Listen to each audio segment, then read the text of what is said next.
안녕하세요. 놀라운 논란의 미스터 논란입니다. 손흥민 선수가 소속되어 있는 토트넘 소식입니다. 이 토트넘이 결국 감독으로 데려올 인물이 정해지고 있는 분위기입니다.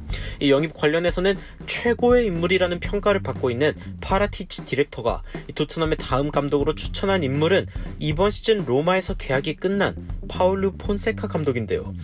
이게 참 우연이라 하기엔 참 흥미로운 상황입니다.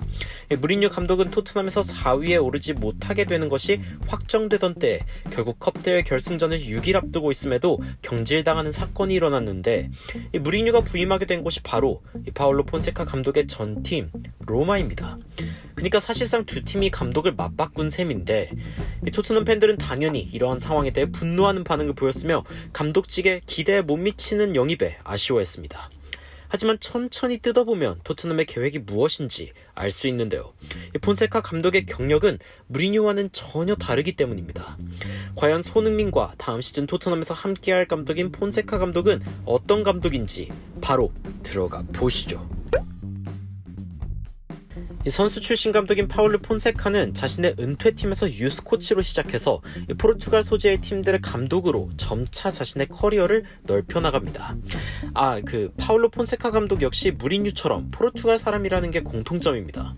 이 파울루 폰세카라는 감독이 전 세계에 좀 더 알려지기 시작한 것은 샤흐타르 도네츠크의 감독을 맡고 나서인데 이 당시에 유망주들로 리그와 챔스에서 기대 이상의 성적을 얻으면서 선전을 했고 펩 과르디올라 감독의 칭찬을 받기도 했습니다. 이 AS 로마와의 2년 계약이 끝나고 자신의 자리에 무리뉴가 올 것이라 상상도 못했을 폰세카는 심지어 무리뉴가 있던 자리로 본인이 갈 것이라고는 더더욱 상상도 못했을 것이라는 생각이 드는데요. 이 두 감독은 지난 시즌에 정확히 똑같은 성적으로 팀의 아쉬움을 사게 되어 떠나게 되었습니다. 무리뉴와 폰세카 모두 소속팀이 7위로 시즌을 마친 상황이었는데 18승, 8무, 12패라는 이 리그의 성적마저 완전히 똑같이 마무리된 지난 시즌입니다. 물론 무리뉴가 최종 몇 경기를 빼고 이끌었던 토트넘은 득점은 더 많았고 실점은 더 적긴 했지만 결국 승점은 62점으로 똑같은 성적을 냈는데요.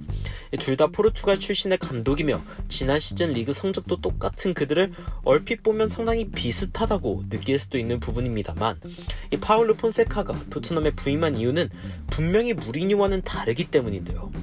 폰세카가 우크라이나 리그 최상위 팀인 샤흐타르 도네츠크에 부임했을 당시 이 샤흐타르는 챔피언스 리그 진출마저 좌절된 상황이었기 때문에 상당히 큰 위기에 봉착한 상황이었고 팬들의 기대가 크지 않은 상황이었습니다. 어찌 보면 지금의 토트넘과 닮은 상황이라고도 볼 수 있는데요. 폰세카는 샤흐타르에서 리그 우승을 3시즌 연속 만들어냈을 뿐 아니라 이 챔피언스 리그에서는 조별 예선에서 2대1로 맨시티를 꺾고 16강에 진출하며 이 맨시티를 이기고 16강 진출 시 쾌걸 조로로 분장하겠다는 약속을 유쾌하게 지키면서 했던 인터뷰가 화제가 되기도 했습니다. 물론 당시 챔피언스 리그에서 샤흐타르는 AS 로마에게 원정 다득점에 밀려서 8강까지는 진출하지 못했지만 그래도 기대 이상의 성적이었죠. 한 번의 전성기가 지나간 샤흐타르의 소방수로 온 줄 알았던 폰세카 감독은 샤흐타르의 또 다른 부흥을 가져오면서 팬들에게 좋은 기억으로 남았습니다. 토트넘의 입장에선 어쩌면 샤흐타르에서 폰세카가 보여주었던 그 모습들이 토트넘에서 그대로 나타나기를 바라고 있을 것이란 생각이 드는데요. 풋볼 런던에서 알레스테어 골드 기자는 토트넘의 다음 감독이 분명 레비가 원했던 대형 감독은 아니기에 아쉬운 상황인 것은 분명하지만 지난 20년 동안 토트넘이 더 좋은 성적을 거뒀던 때를 살펴보면 레비가 원하는 감독이 오지 못했을 때라면서 오히려 더 기대할 만한 상황이라고 평가했습니다. 해리 레드넵 감독이 토트넘에서 물러서면서 레비가 차기 감독을 구하던 상황에 후안데 라모스 감독을 데려오는데 실패했고 그때 데려온 감독이 바로 포체티노인데요. 토트넘은 이번에도 포체티노 감독을 노리고 콘테 감독까지 영입을 시도해보았지만 결국에는 무리뉴가 현재 가 있는 로마에서 이번 여름 계약이 만료된 폰세카를 데려오며 또 하나의 원치 않는 영입을 한 셈이지만 오히려 그래서 더 기대해볼 만한 상황입니다.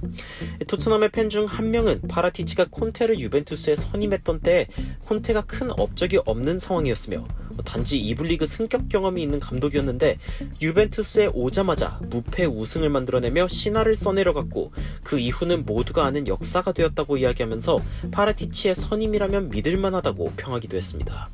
과연 파울로 폰세카 감독은 토트넘에서 제2의 콘테, 제2의 포체티노가 될 수 있을지, 그리고 자신의 고유한 감독으로서 커리어를 만들어 나가는 역사를 토트넘과 함께 쓸 수 있을지에 대한 기대가 다시 한번 높아지고 있습니다. 사실상 토트넘 역시 이번 감독 선임의 가장 중요한 쟁점 중 하나는 리빌딩이고, 이미 있는 선수들과 재능 있는 유스 등 가지고 있는 자원을 최대한 활용해서 이번 시즌에 탑4 이상의 경쟁을 해주길 바란 상황인데요. 이러한 조건들은 콘테와 같은 이미 월드클래스급의 감독에게는 너무 야망이 없는 조건이었기에 받아들여지지 않았습니다. 파울로 폰세카 감독 역시 이러한 조건들을 받아들이긴 했지만 자신이 우크라이나에서 샤흐타르에 있을 때 만들어낸 역사를 최정상 리그인 EPL에서 재현하긴 어려울 텐데요. 사실상 팀의 재구성을 위해서는 토트넘의 스쿼드가 정리되는 것이 우선인 만큼 과연 감독 선임이 어느 정도 확실해진 지금 손흥민과 케인의 다음 움직임이 어떻게 될지 이 외신과 팬들의 주목을 받고 있습니다. 아직은 대표팀 경기에 한창인 그들인데요. 토트넘 팬들은 이적 시장이 공식적으로 열렸지만 아직까지 케인과 손흥민에 대한 소식이 없는 것에 안심하면서 이적 시장이 열리자마자 선수들이 없어질 것이란 불안을 해소했습니다. 하지만 대형 감독을 선임하는데 실패한 레비는 과연 어떻게 토트넘의 스쿼드를 지킬 수 있을까요? 가장 비싼 가격을 부르며 케인을 놓지 않겠다는 의지를 명백히 보여주고 있는 레비는 과연 이번 시즌에 토트넘의 고여있는 스쿼드에 변화를 만들어낼 수 있을까요? 아니면 다음 시즌에도 토트넘은 또 변화없는 스쿼드로 시즌을 맞이하게 될지, 앞으로 이적 시장 소식이 더욱 주목을 받을 수밖에 없는 이유입니다. 분명 파라티치 디렉터의 선임은 토트넘의 구단 구조에 변화를 주겠다는 의지로 받아들여질 수 있는 만큼 토트넘은 변화에 열려있는 상황입니다. 토트넘 팬들은 기대하는 마음과 함께 불안한 마음이 공존하고 있는 상황이며, 케인과 손흥민을 어떻게든 지키자는 쪽과 그들이 유일한 자금 공급의 방법이라며 이적을 시키는 것이 맞지 않냐는 의견이 대립하고 있는 상황입니다. 파라티치가 유벤투스에서 콘테를 선임하면서 역사를 써내려간 순간이 과연 토트넘에서도 폰세카 감독 선임이라는 카드로 재현될 수 있을까요? 같은 동네 라이벌인 첼시의 경우에는 1억 5천만 파운드 이상을 지불해서라도 엘링 홀란드를 노린다는 소식이 있는 것에 비하면 초라할 수밖에 없는 토트넘의 상황입니다. 그러한 대형 영입이 여전히 가능하다는 것은 어쩌면 손흥민과 케인 선수 역시 이번 시즌에 떠날 수도 있다는 가능성으로 이어지기에 과연 어떻게 될지 외신 소식 지켜보도록 하겠습니다. 손흥민 선수와 토트넘 모두 응원하는 마음으로 영상을 마치도록 하겠습니다. 과연 폰세카 감독의 부임은 토트넘에게 좋은 결정이었을까요? 여러분들의 의견 댓글로 달아주시면 더 발전된 영상으로 찾아뵙도록 하겠습니다. 발빠른 소식 전달 위해 구독과 좋아요, 알람 설정까지 부탁드리면서 추가적으로 흥미로운 외신 소식이나 해외 반응 있으면 전달드리도록 하겠습니다. 놀라운 논란 제드리는 미스터 논란이었습니다. 시청해주셔서 감사합니다.